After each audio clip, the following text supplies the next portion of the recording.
On camera. Today is December 8th, 2015, and my name is Tony Hilliard.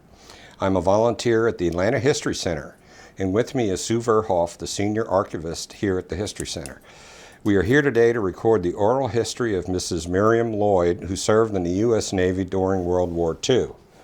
Miss Lloyd's oral history is being recorded for the Library of Congress Veterans History Project. We're honored to have you with us today, Mrs. Lloyd, and thank you for participating in the project. You're welcome. Would you begin by telling us, or just stating your full name and where you live, just Atlanta or Smyrna? Well, my full name is Miriam Elizabeth Lloyd. My maiden name was Pollack, Okay. Pollack.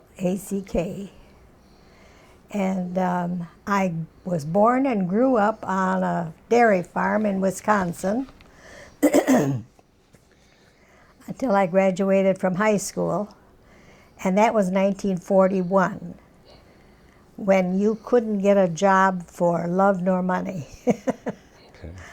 And I looked all over, and finally I decided, well, okay, I'll go in the Navy, or rather into the service. Because that time the WACs were the big thing. And then my mother said she didn't want to see me do that. And she said, well, if you have to sign up for something, make it the waves. So this was before the attack on Pearl Harbor? Oh, yes. Okay. Yeah. No, I take that back. This was after the attack, because this was in 1942. Okay. And then, so I went through the introduction and orientation, everything that we had, which was rigorous, and ended up at Great Lakes Naval Training Station because when they asked me what I wanted to do or what department I wanted to be in, you were assigned to a job that you might have had some experience with before the war. So you didn't have too many options because they needed to get people in as fast as they could. And Farragut, Idaho was built up in 2 weeks' time. From just a forest to a station for recruits. And it was big. It was huge. And when we were through with our basic training, which was hospital course school, 6 weeks of training I had, and I was expected to go out and set broken bones and give shots, and I couldn't believe it, but we did it. So you went to Great Lakes to get basic training, and where did you go for your medical training? Well, that was the medical training. Okay. The original basic training, yeah, that was at Hunter College in New York, in the Bronx. We had Hunter College and took over the entire campus. Well, what was it like to come from Wisconsin to Hunter College in New York? What was that like? It took a lot of intestinal fortitude. But I decided I wanted to do this, and I'm going to do it, and I'm not going to have anybody talk me out of it or make it tough for me. Then after Great Lakes, then I was shipped out to Farragut, Idaho, and I was there till the war ended. So what would, if the base was constructed in just several weeks, what was it like? I mean, what was your reaction when you arrived? Oh, it was like walking into a barn or a chicken coop or something. You know, it was just all raw wood, no paint. Nothing was painted. It was just, the floors were just rough boards. And then I was there 1 year, and then in the middle of the winter, when the snow was this deep, our barracks burned. And my best friend, she and I were sitting we had a room where we could sit and listen to the radio, because, you know, there was no TV or anything like that. And I played the piano, so they'd always ask me to play the piano. We'd have sing-alongs and things like that. And she and I were sitting in that room, and she was smoking. But that didn't start the fire. I still don't know what did start it. But she was killed in the fire. She tried to open the door, and the flames were on the outside of the door. And because there was a death, and I was the last person to see her, I'm the one that they nailed. And I had to go to, what do you call, I don't know what you call it, where they would question me. Sit me on a chair like you're sitting there with that light bulb up above. 5 days of that I had. And finally I broke down and I said, do with me what you want to do, but I can't take this anymore. That was the end of it. Then they didn't question me anymore. I had nothing to do with it, really. And there was never anything in my records. Oh, that's good. Because about 2 years ago, my grandson, well, that's when he made that shadow box. He wrote to somewhere in Washington and got my entire file. And we read that because I wanted to see if there was something. There was absolutely no mention of that fire. None Well, that's at all. good. Yeah. Oh, that was. So after the fire, obviously you were displaced. What happened? Where did they? Well, then they took the nurses' barracks for the waves, and the nurses were put into the officers' quarters because they were officers, you know, and so they got the best of everything. We did the work. So were their living accommodations different than? Oh, much better, much Oh, better. okay. Yes. So did you just have like a wood stove in there? I mean, I would imagine winters in Idaho were brisk, to say the least. They had stoves, and well, it was always cold. You just never got warm. And the winter before I got there had been extremely bad. They had so much. I've got a whole book of pictures showing how deep the snow was. And it went up to the eaves. I mean, it was unreal. And but the year that I came there, it was several feet deep, but that was it. It wasn't as bad.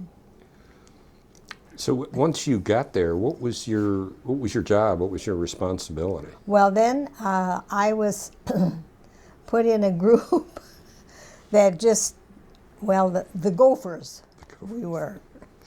And my first duty was to give a bath to an officer.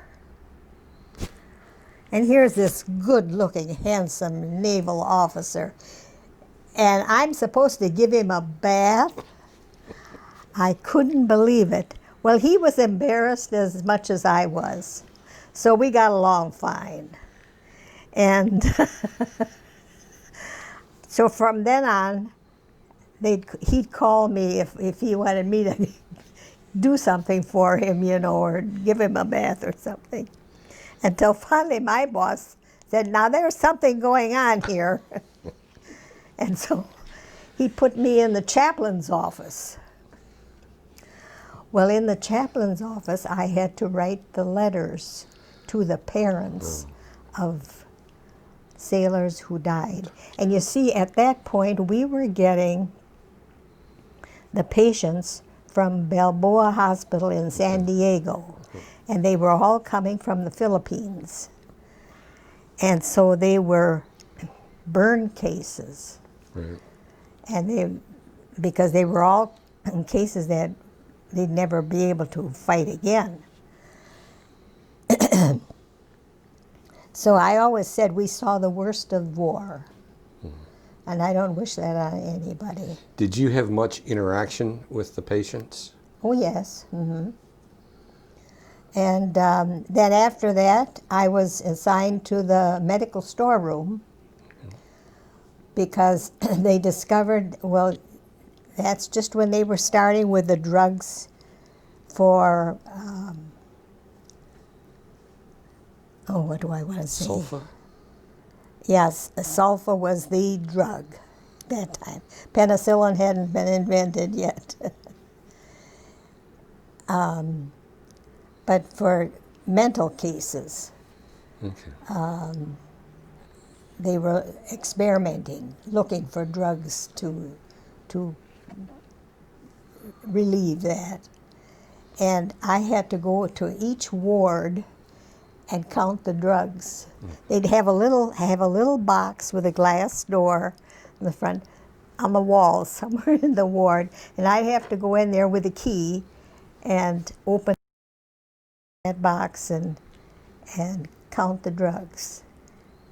And then during that, we discovered that they weren't being taken by the patients; they were being taken by the nurses. So there was a lot. Although I didn't get involved in that. I did the counting, and that's where my responsibility ended. You just reported whatever the inventory was. Yeah. Okay. So in 1945, I was discharged in December and came home. And my boyfriend was waiting for me. So we got married. And of course... Was he in the service also? No, he wasn't. He was a farmer. Okay. And In Wisconsin? Mm-hmm. Okay.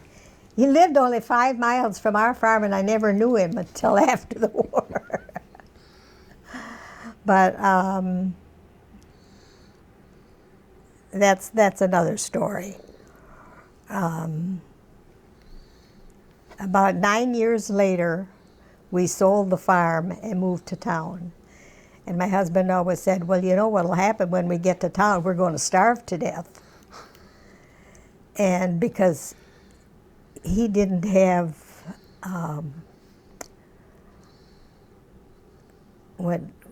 technical expertise, you know, the jobs on the farm were quite different from what was in town.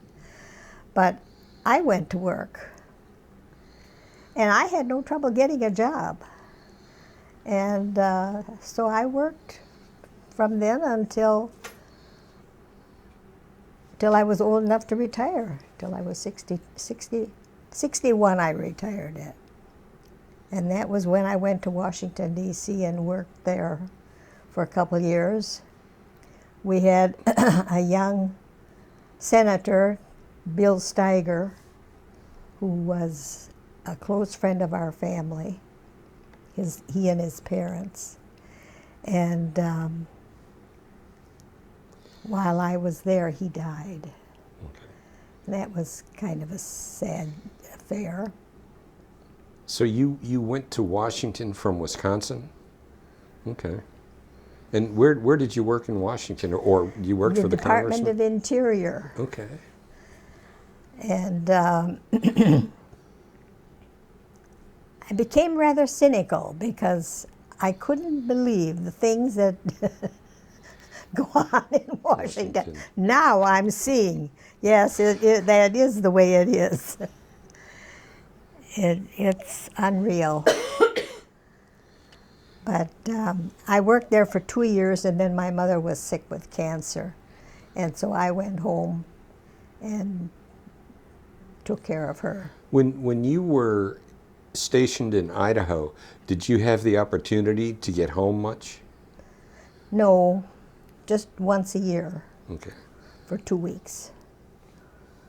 You could go home, but of course you had to pay for it yourself, and at $21 a month, took a while to earn enough to. What was your, when you would come home, I'm sure your family was glad to see you, but what was, did they question you about what was going on, or, I mean, you were... No, not too much, not too much.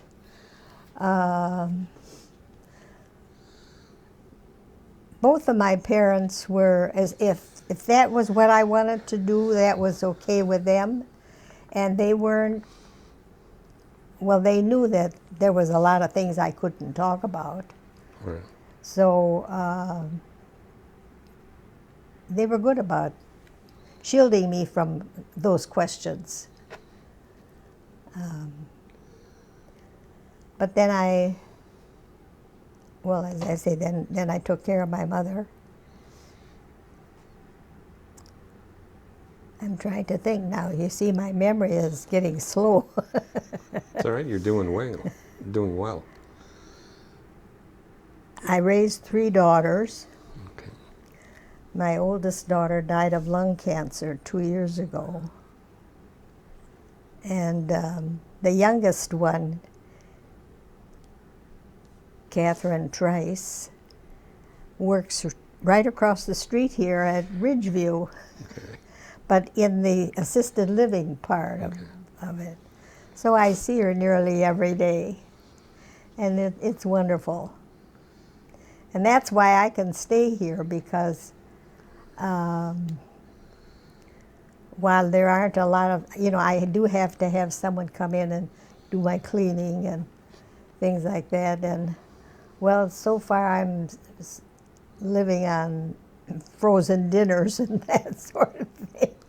But she comes in every day to see that I'm okay. Good. That's great. Yeah. Just one question to take you back. Where were you when you heard about the attack on Pearl Harbor? Oh, I had some friends who had a big house, and they were having a dinner party that day at noon, and I was going to serve dinner to them. So that's what I was doing. Okay. And they were just all sitting around the table, but they had the radio on, because this was getting hot. And when we heard the announcement, it was just like everyone froze. It was an eerie feeling. I can imagine. Yeah. Was it everyone was shocked? Yeah. Very much Did anyone know where Pearl Harbor was? No. Okay. Well, we knew approximately. Right. We had but no.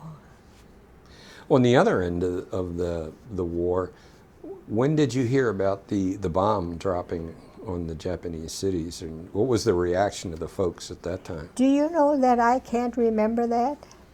I have tried many times, and I don't remember that day.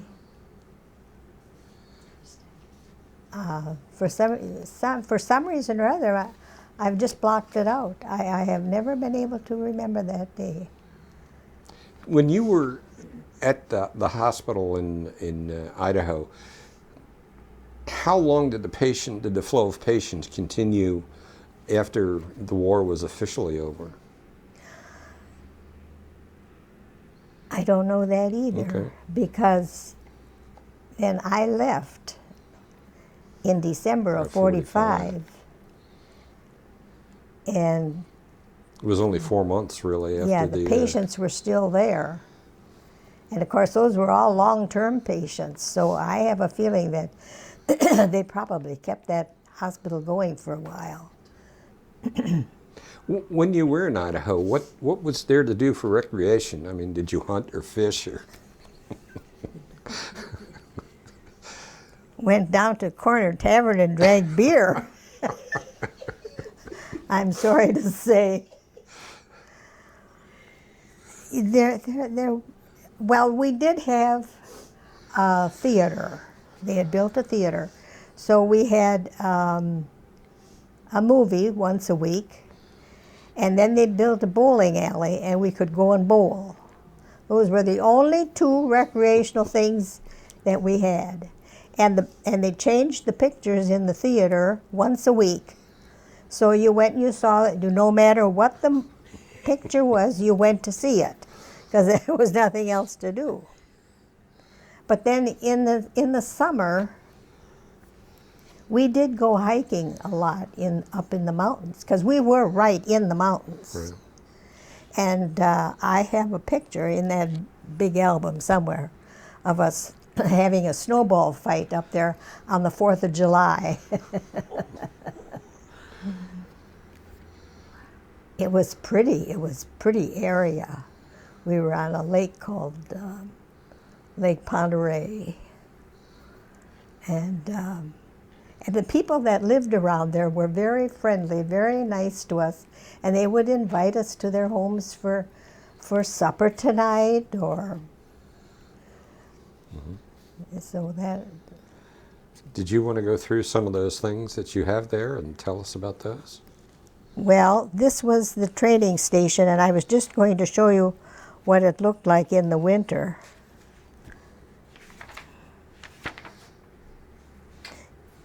Yeah, here it is.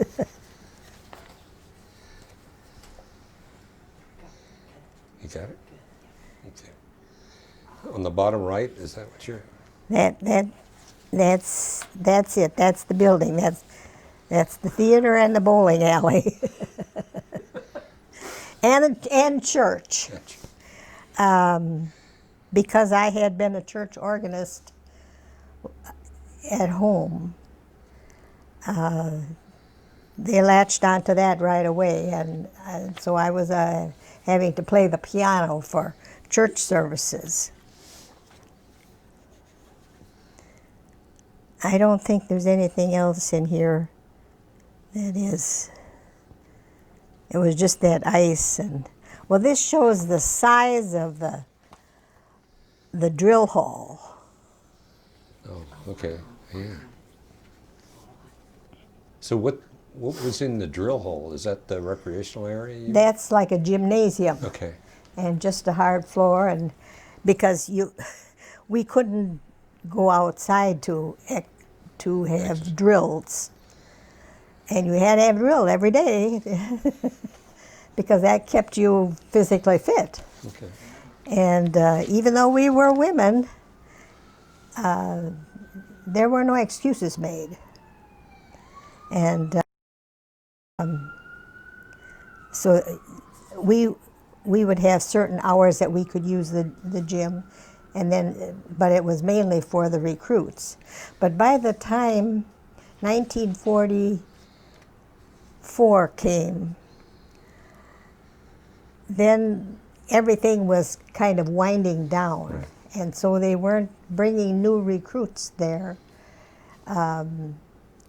And they were closing many of because there were 8 different training stations for boot camp. And they were closing some of them by then. I find it interesting that the Navy had a boot camp in Idaho, because other than the lake, it's a long way from water. Yes, but I'll tell you the reason was that was the safest place they could think of. Because we were still, when they built this, we were still fearing an invasion on the West Coast. So they put that hospital down. You drove for about 6 miles from the main road, which was just a 2-lane road, from there to the hospital. The hospital was on the end of the base.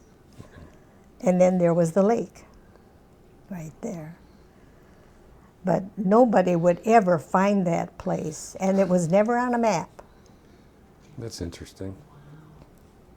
To this day, everyone tells it, because I've looked many times, if we were on a trip somewhere, I'd always look for a map of Idaho to see if I could find Farragut, and I couldn't. What was the closest town to it? Do you remember? Coeur d'Alene. Coeur d'Alene. Okay, yeah. And that's known, you know, as for, I don't know how it is now, but here a few years back, you know, that was known for having a lot of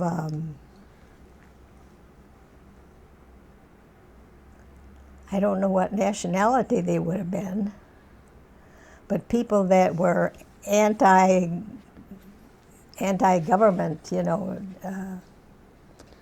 Right, I know what you're talking about, yeah. I was going to say rebels. Now, well, we think of rebels down here. I think I've heard them called skinheads and folks like that. Yeah. That's, and that there was a lot of that. So even now, once in a while, you'll hear on the news that they caught somebody, and it turned out that they were from Idaho. And I'm thinking, oh my gosh, that's still going on. What in your other folder there? What are some of the documents you have? Well, those are just what do I want to say? Certificates I got. Certificates of appreciation for helping build the National World War II Memorial. Okay. And of course, this was my good friend George. How did you become friends with the Bushes? Way back when I was 10 years old and joined 4-H, because every rural kid, you know, joined 4-H, and we did too. And it turned out that the woman who was the leader for the girls in our club was Mrs. Steiger. And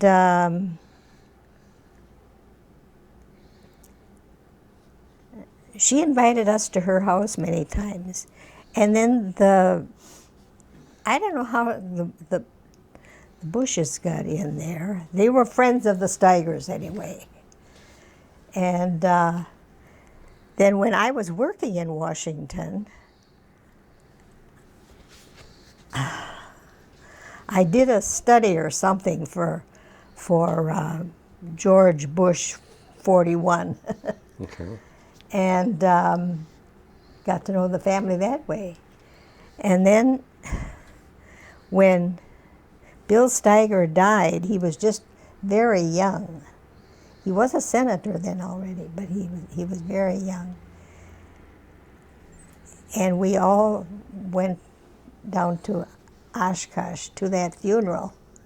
That was the biggest thing that had ever hit Oshkosh in years. And so afterwards, we went over to the home of part of the Steiger family, and George Sr. was there, and he came in the kitchen. I'm always pouring coffee. So I was pouring coffee, and lo and behold, he came in the kitchen and he asked for a cup of coffee. And I gave him one, and he sat down at the table, and he said, "Come on, sit down, talk to me." So I did. And we were friends ever since. That's a great story. Yeah. And then, of course, I've got the Reagan, and I've got all the wives of the presidents. Anyway, that's an interesting. Would you like to hold up your shadow box and tell us about that? Oh yes. You got it? Is that okay? Well, of course, these are the ribbons, Can you see it? and this shows that I was pharmacist mate 2nd class. It's a nice picture of you. Thanks. Well, we had a picture taken nearly every year while I was at that camp. I don't know why, but, well, they would send them home Okay. to the family. In between the two medals, what is that brass device? Is that for your cap? The what? Between the two medals, that metal device? This? Yeah. Oh yes, that's the wave insignia from my hat. Okay. All right. Because we didn't know what else to put in there, and But it's very nicely Had done. that. Looks good. but I thought he did a wonderful job with that. That's perfect. Here, you want me to take that so you don't... Yeah, it's kind of heavy. Yeah. Okay. So how did you get to Atlanta? Oh, well, I was in San Diego, and I became a house mother there, which I did for 12 years, but not in the same house. I'd be in one house 2 years, and then I moved to a different state. And I thought, I'm going to see the country this way. So at Athens, they were looking for a house mother. And I applied, and I got the job. Well, we got along so well that I stayed there 4 years. And then, but my daughter, Catherine, was in San Diego as well. She got married there. And then her husband was from Columbus, Georgia. And his mother kept egging him on, saying, move down here to Georgia, because, well, when they had a baby later, a year or so later, or 2 years, and she wanted to be near that grandchild. So they were going to move. And I said, well, if you're going to move, where is the University of Georgia? And Jerry said, Athens. So that's how come I applied for the job at Athens. And then when I retired from that, I came here, and that's 20 years ago.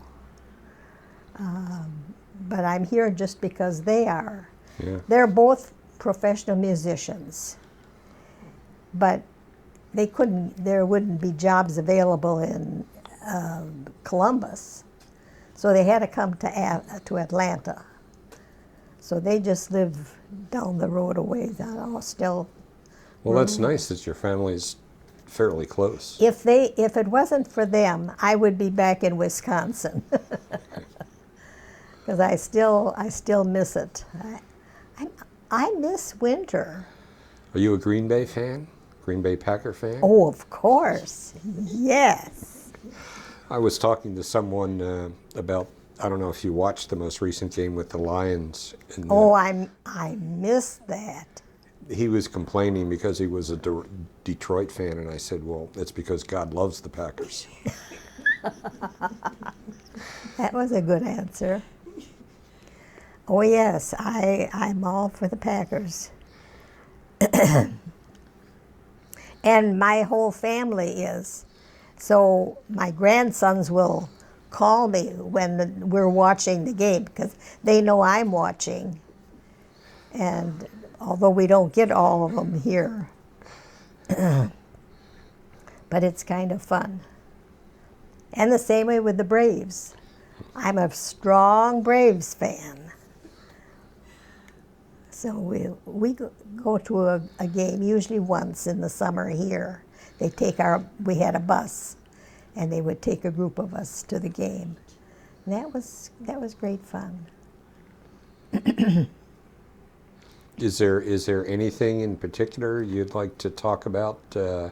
Usually what we do, it's kind of editorial time at the end of the interview, and we're not right at the end, but we give the person, the veteran, an opportunity to just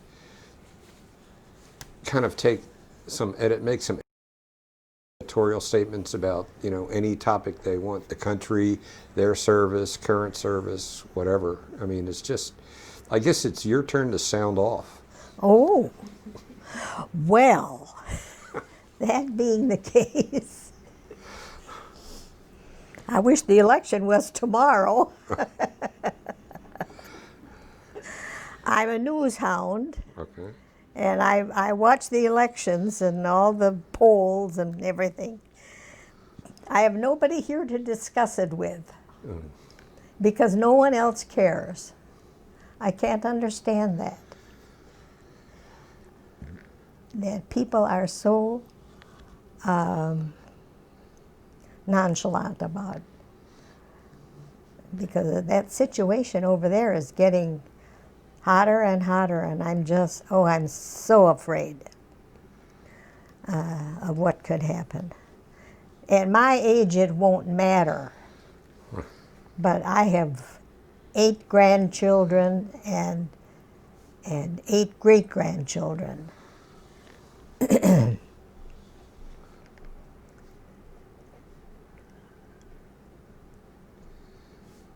Do you have much interaction with the other residents here? Oh, yes, yeah. But they're just not into. well, so many people that come here are, what do I want to say, having memory problems. Okay, yeah. And so I can understand why they wouldn't be. Oh, well, God bless you. You're looking good. You sound good. And Well, I keep saying I have to die of something, and we can't figure it out yet what it's going to be.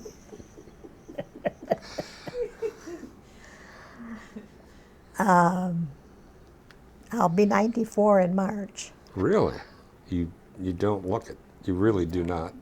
Well, thank you. Well,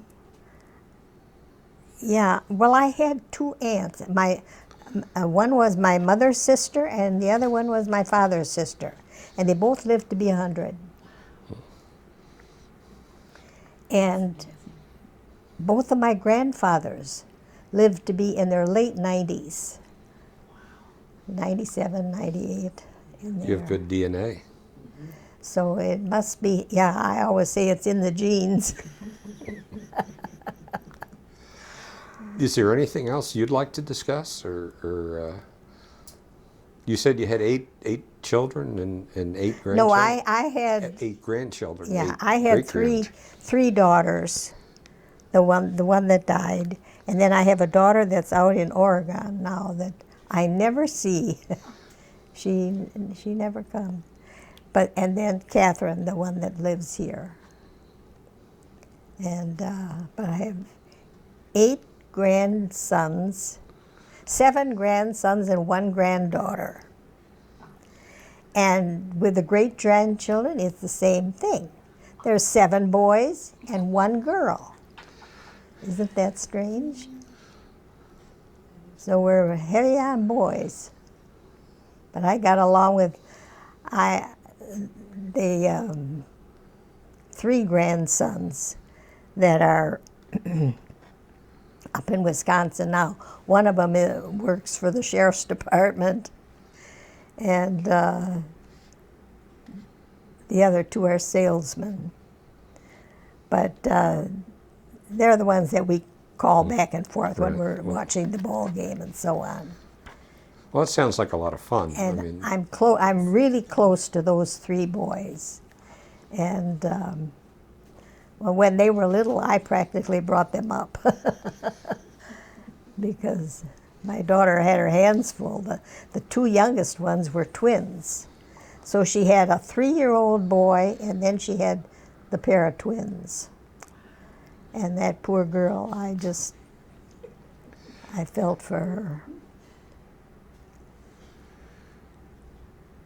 But they're all good kids. That's great. Yeah.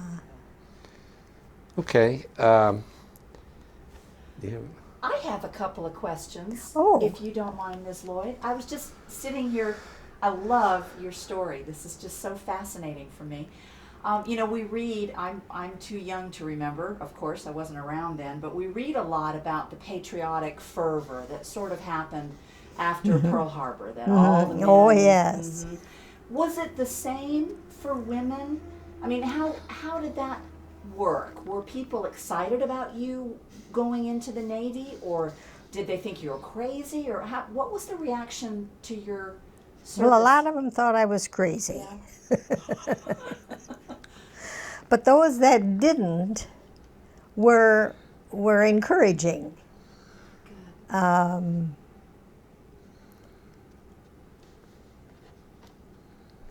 I don't know.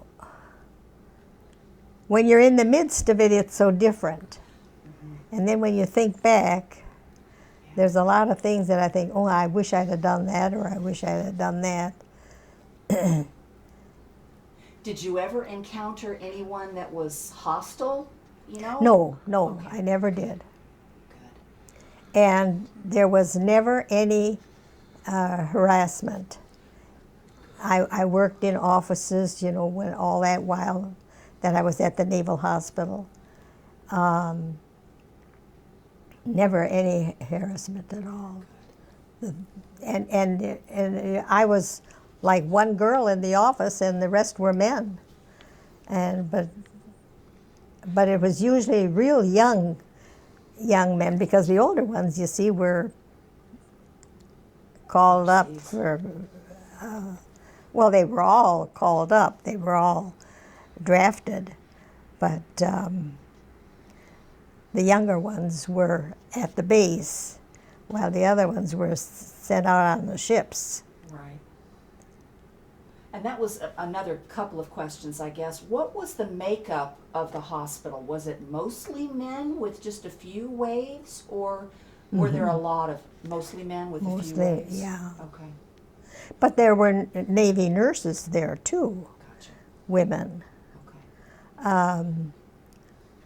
I think there were more waves than nurses, but they had to spread those nurses out divide them up between the hospitals. Okay. I always think now, if, like, one day we were talking about somebody couldn't get bread. They went to the store and they didn't have the bread that they wanted. And I said, just be lucky that you found some kind of bread. So I told them about my grandmother when World War I was being held. And they were not, well, bread and everything was rationed in World War I too, like it was in World War II. And they could only get black bread. I don't know what kind of seed or it was that they used. It wasn't wheat. But my grandmother would make a loaf or two of white bread, but she would never set that on the table. When they were eating, and my dad was a young boy then, and he had a couple sisters, they would want the white bread, and Grandma could give them a slice of bread, but she wouldn't put it on a plate and set it on the table for everybody, because the inspector would come around very skillfully. And of course, in those days, there were no cars, or at least not many cars. And the inspector would come, and if he would see that you had white bread, you were arrested. And I said, how lucky we are. We don't. But even in World War II, when sugar was rationed, tires, cigarettes, meat especially. Well, living on the farm, we had our own animals. But if my dad butchered an animal, he was not allowed to sell any of that meat. It was for your own consumption only. So I had aunts and uncles that lived in town, and they were next to, well, they weren't starving, but it was getting close. And they would come out at night and get packages of meat. And my dad had always, they were my mother's side of the family. My dad would get so angry because he said, if I end up in jail, you know whose fault this is going to be. But when you think of the rationing, and I still have a book of ration stamps for sugar. When you made a cake, you could buy like a sugar substitute, but they weren't, it didn't make it sweet. It just displaced the sugar, but it didn't add to the, and so cakes we just didn't make. And I'm trying to think of some other things. When you were at the base in Idaho, what was the diet like? What was the menu in the chow hall? Oh, we had a wonderful menu, and we had pineapple up to ying. And I often wondered, and I would write to my mother, and I'd say, "Oh, we had pineapple again for dessert," and she'd say, "Well, that you're getting it because we're not getting it." They couldn't buy pineapple at all, and it all went to the service. The same way with sugar. All the sugar went to the military. Military got everything. And we always had fried chicken on Sunday noon. And every time my chicken would be pink inside, it wouldn't be done. Oh, and there was nothing I could do. I couldn't eat it, so I'd leave it on my plate. You'd think a hospital would know better than to give you raw chicken. Wouldn't you think so? Oh, and another interesting thing when I was in Farragut, that they brought a load of German prisoners of war over to the States, and they brought them to our hospital. So we had all these, but they didn't want them getting too close to the patients or the staff. Well, being German, I could understand German. I couldn't talk it then anymore, and now I can't talk it at all. But they would be in the line when we were through eating. We had these metal trays with the compartments, and your silverware and everything. So you went over to there was a line with a belt, and you set your tray on that belt. And then these men back there, they ran the dishwashers, and they were these prisoners of war. So one day we had corn on the cob. I didn't know this beforehand, but in Germany you don't eat corn. And I heard one fella saying to the other, they eat like pigs.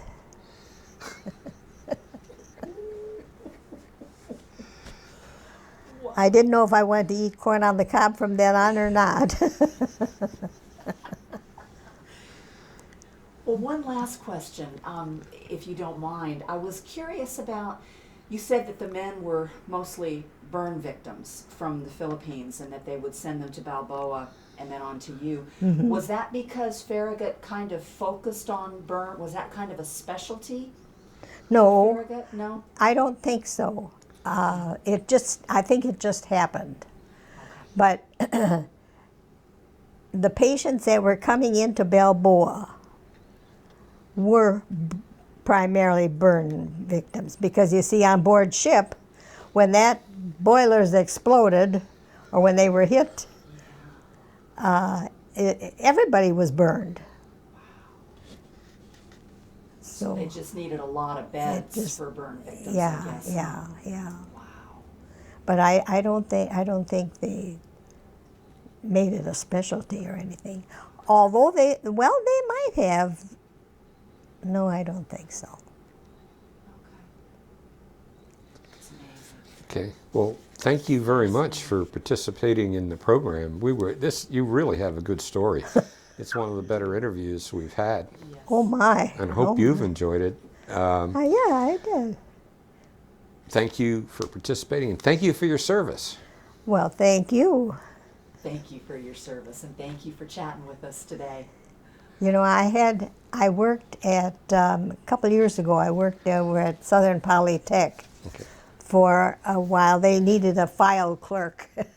and I worked over there and cleaned up their files. And M. McNair, I don't know if you know her or not. That sounds familiar. She's very active, well, in different organizations here in town.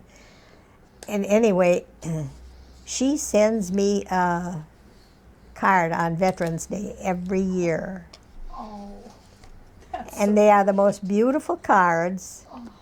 And just today I was writing her a Christmas card, and I said again in there how I appreciated those Veterans Day cards. She's the only one that does that, that I know. Right. well, you're a national treasure, and we're grateful for you. Thank you.